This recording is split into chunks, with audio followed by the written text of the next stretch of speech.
wadah penting. Sebaik apapun isi, kalau wadahnya tidak memadai, ya manfaatnya jadi jauh berkurang. Ibadahmu luar biasa, tapi hatimu rusak. Misalnya hatimu sombong, maka ibadah itu hanya jadi alatmu untuk menyombongkan diri.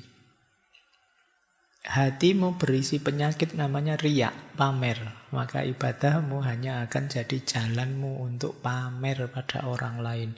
Maka bereskan dulu hati. Baik, kita lanjutkan. Nah, sekarang manusia yang dihubungkan dengan ibadah dan isti'anah ternyata macam-macam. Ini menurut saya pencermatannya beliau ini jeli tentang kategori manusia yang berhubungan dengan ibadah dan isti'anah. Ada jenis pertama manusia, ahli ibadah sekaligus ahli isti'anah. Beribadah pada Allah, ya minta tolongnya pada Allah. Iyyaka na'budu wa iyyaka nasta'in, itu sepenuhnya. Ada yang kedua, ibadah tidak mau, istiqanah juga tidak mau. Ini lawannya yang pertama. Insya Allah bukan kita. Oke, semoga tidak ada yang begitu ya. Kita kan kelemahannya cuma kurang serius gitu aja. Semoga setelah ini jauh lebih serius. Ada yang ketiga, ibadah mau, tapi isti'anah tidak mau. Kamu heran kan? Apa ada Pak begitu? Ada. Beliau mencontohkan misalnya ada kelompok Qadariyah. Qadariyah itu kan yang percaya kebebasannya manusia. Nah, kalau kelompok ini ya mereka ibadahnya sih ibadah pada Allah, tapi isti'anahnya mereka meyakini sepenuhnya alam ini sudah ada aturannya, ada sunatullahnya, ada rumusnya. Jadi apa-apa itu sudah ada sebab akibatnya. Jadi mau kita minta tolong pada Allah yang gimana ya tidak bisa. Wong ini sudah ada rumusnya.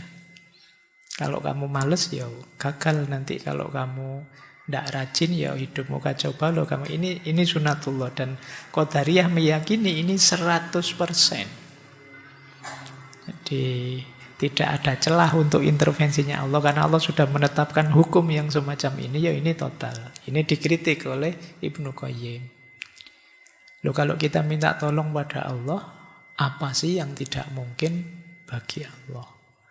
Mungkin satu semester ini misalnya kuliah kita jarang masuk sama sekali, itu kan logikanya tidak lulus mesti. Tapi ya berdoa sajalah, siapa tahu dosenmu pas seneng, hatinya baik, kasihan sama mahasiswa-mahasiswanya, meskipun tidak pernah masuk, kasihlah B misalnya, alhamdulillah lulus. Loh, ini intervensinya Allah, meskipun secara sunatullah mungkin harusnya ya gagal.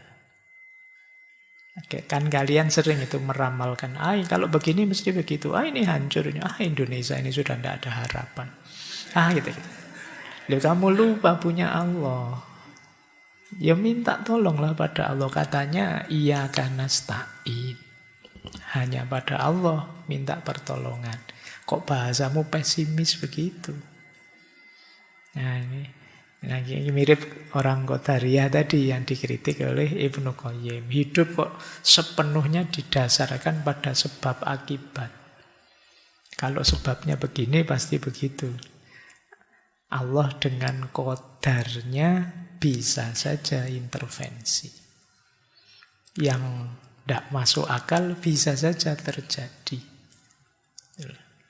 Makanya tidak perlu putus asa. Termasuk dalam sepak bola. Insya Allah bisa. Baik, biar kamu senang. Terus ada yang keempat. Ini kalau isti'anah semangatnya luar biasa, tapi ibadahnya males. Kalau pas ada butuhnya, wah semangat berdoa, direwangi poso, tahajud dan lain sebagainya. Begitu terpenuhi keinginannya, selesai sudah. Ini golongan keempat. Jadi kalau pas ada butuhnya saja mendekat pada Allah. Tapi begitu kebutuhannya terpenuhi, ya sudah.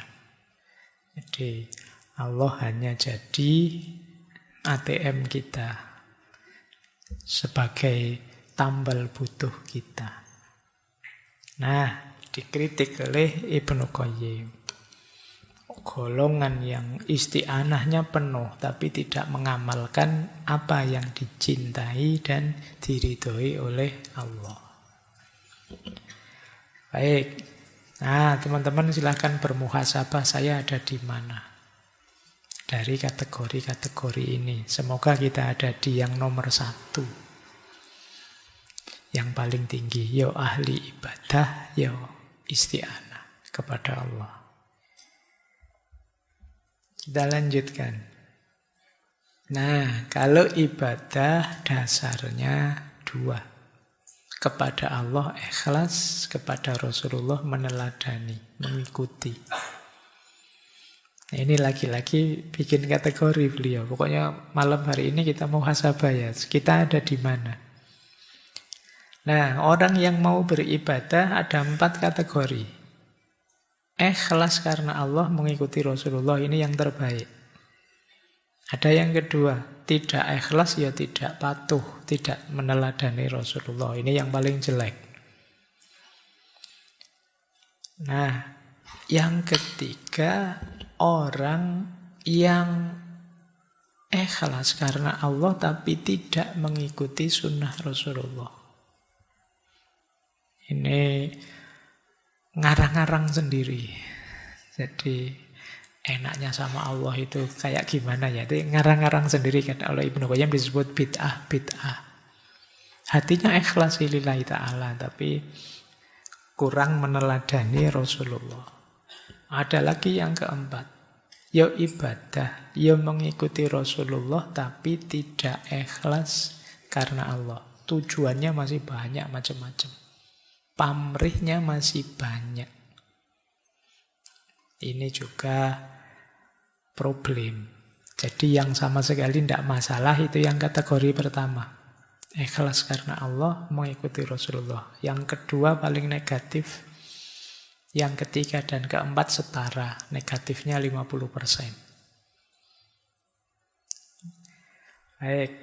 Ini beliau pinter kalau bikin kategori-kategori begini ya. Ini ciri-ciri ulama zaman dulu. Muhasabahnya kuat. Kalau kita kan biasanya lebih menganggap diri kita, pokoknya saya baik-baik saja Pak, gitu aja. Kamu tidak pernah memikirkan dirimu secara dalam. Kita merasa baik saja dan yang jelek itu orang lain. Khususnya orang lain yang sering kita komentari. Kalau konteksnya medsos. Jadi kita merasa bersih, terus kita merasa suci, kita merasa baik terus. Dan orang lain jauh lebih jelek dari kita. Ini ciri-ciri orang yang kurang muhasabah. Kita lanjutkan. Nah, masih di iyyaka na'budu wa iyyaka nasta'in. Ini macam-macam pandangannya orang tentang ibadah yang paling utama itu apa. Jadi Ibnu Qayyim mengkategori, meranking. Ada macam-macam ternyata pandangannya orang beribadah, termasuk para sufi tadi, termasuk beberapa yang dikritik oleh beliau. Ada yang mendefinisikan ibadah itu secara terbatas, ada yang mendefinisikan ibadah itu luas. Yang pertama, kata Ibnu Qayyim, ada orang yang beribadahnya rajin, tekun, luar biasa, tapi jahat pada dirinya sendiri. Semena-mena pada dirinya sendiri. Ini negatif, kata Ibnu Qayyim. Kan ada orang itu pokoknya hidup demi agama saja, demi ibadah saja. Tidak memperhatikan duniawinya, amanat tanggung jawab keduniaannya. Menyiksa dirinya, tirakat berlebihan. Nah, ini menyiksa diri. Karena kalau teman-teman belajar mistisisme, tradisi-tradisi mistik itu ada beberapa aliran yang istilahnya aliran purgatif. Aliran purgatif itu penyucian diri dengan cara antara lain menyiksa diri. Jadi bagaimana caranya tubuh ini dilemahkan biar jiwanya kuat. Jadi ada pandangan hidup ini jasmani rohani. Kalau ingin rohani kuat, jasmani harus dilemahkan. Karena kalau jasmani kuat, rohani mesti kalah. Nah, pandangan ini terus melahirkan aliran yang punya kecenderungan menyiksa diri. Dan memang nyari jalan susah. Dan ini kalau zaman Nabi kan dikritik. Zaman Nabi itu ada sahabat yang nazar, ada yang nazar begini. Saya kalau malam tidak akan tidur. Mau sholat malam terus. Ada sahabat lain nazar, saya mau puasa terus tiap hari. Tidak ada hari tanpa puasa. Bahkan yang terakhir bilang, saya mau mempersembahkan hidupku untuk agama saja. Saya tidak akan menikah. Ini berat ini nazar-nazarnya ya. Tapi terus malah dikritik oleh Nabi.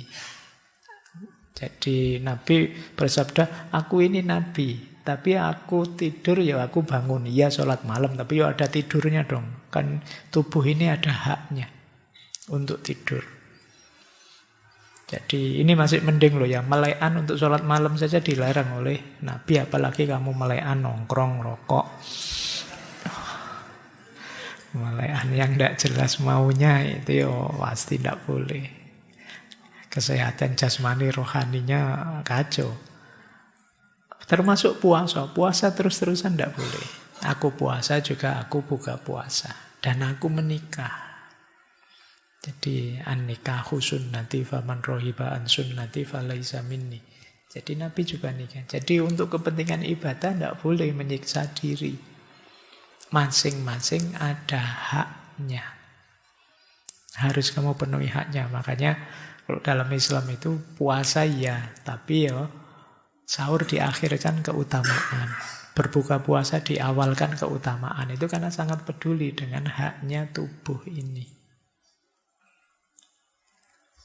Baik, ini kelompok pertama yang menganggap ibadah itu mengorbankan kehidupan duniawi sepenuhnya.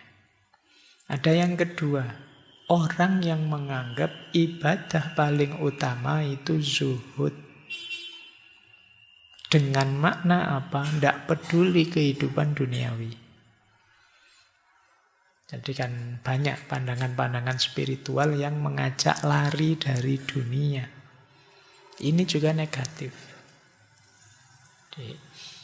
Karena kita itu amanat kita tidak hanya amanat kehambaan, tapi juga amanat kekhalifahan. Kita oleh Allah diberi amanat mengelola, memakmurkan bumi ini. Ada lagi yang ketiga, mungkin teman-teman sering mendengar orang jenis ketiga ini, yang menganggap ibadah paling utama itu ibadah sosial. Menyantuni fakir miskin, membantu orang lain, dan lain sebagainya. Jadi yang penting kita baiklah Pak sama orang lain, urusan saya sholat atau puasa itu urusan saya. Nah, ini gaya ketiga. Jadi menganggap puncaknya ibadah itu di ibadah sosial. Loh, ibadah sosial itu harusnya iya, tapi ibadah individual, kewajiban-kewajiban pada Allah, ya harusnya dipenuhi juga, dia tidak kalah utama. Jadi dibolak-balik tetap harus ada semuanya. Jadi tiga yang pertama ini kata Ibnu Qayyim ini mendefinisikan ibadah secara sangat terbatas. Harusnya ibadah itu tanpa batas. Dengan definisi ibadah yang terakhir itu. Jadi ibadah yang paling utama itu ibadah yang sesuai waktunya dan sesuai tugasnya. Sesuai waktunya, sesuai tugasnya itu apa? Ya, misalnya, kalau kita sedang ada tamu, misalnya di rumah kita, kata beliau, ibadah paling utama ya memuliakan tamu. Kalau sedang belajar misalnya, yo ibadah paling utama yo memuliakan yang ngajar, memuliakan teman belajar, menghargai buku. Jadi ini apa saja bisa jadi ibadah asalkan kita jalankan sesuai waktunya dan sesuai tugas kita, kewajiban kita. Dengan ketemu teman, ya kewajiban pada teman apa? Dilakukan. Ketemu orang tua, kewajiban pada orang tua apa? Itulah ibadah. Jadi apapun bisa bernilai ibadah kalau kita pas menjalankannya. Tidak terbatas di 3 yang atas tadi. Ini jenis ibadah. Jadi jangan dicampur-campur yo. Sebaik apapun ibadah kalau tidak pas waktunya ya negatif. Saya mumpung rajin sholat, masih jam 9 pagi tak sholat zuhur, tidak pas.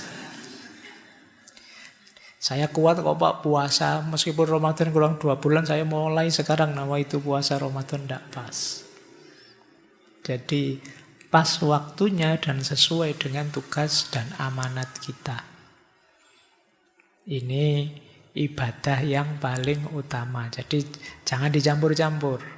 Kadang-kadang kita nyampur-nyampur, tidak ngerti waktunya.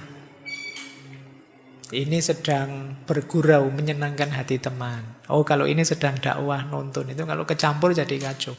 Temannya sedang guyon, asik, tiba-tiba kamu mendakwai mereka. Ya tidak nyambung.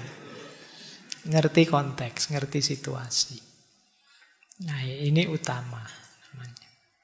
Baik, jadi inilah perbedaan pandangan. Ya memang sampai hari ini kan macam-macam ini masih ada. Yang ingin lari dari dunia, yang jahat pada dirinya sendiri, atau yang menganggap ibadah itu yang terbaik ya ibadah sosial saja, dan lain sebagainya. Oke, ini pengantar tentang iyyaka na'budu wa iyyaka nasta'in. Ini di bagian kitab yang awal. Setelah itu baru masuk manazil yang banyak sekali tadi. Kata beliau begini, tugas iyyaka na'budu dibebankan kepada hati terlebih dahulu sebelum dibebankan kepada anggota tubuh. Jika ingin tugas ini diabaikan, jika tugas-tugas ini diabaikan, maka yang muncul adalah kebalikannya. Maksudnya apa? Kita itu kan dapat amanat ibadah tadi ya. Mungkin ada sholatnya, ada puasanya, ada baik pada orang lain, dan lain sebagainya. Ini kan ibadah itu ada lahiriahnya. Tapi sebelum menjalankan aspek lahiriahnya, ayo kita bereskan batin kita dulu. Ini sering saya jelaskan ya. Batin ini, hati ini wadahnya. Wadahnya ilmu, wadahnya amal, itu kan diri kita ini. Maka wadahnya harus beres dulu. Kalau wadahnya tidak beres, isinya bisa kacau. Gelas ini minuman misalnya, kan harus beres dulu. Tidak boleh bocor, tidak boleh kotor, tidak boleh ada racunnya. Baru kalian boleh minum. Bismillah.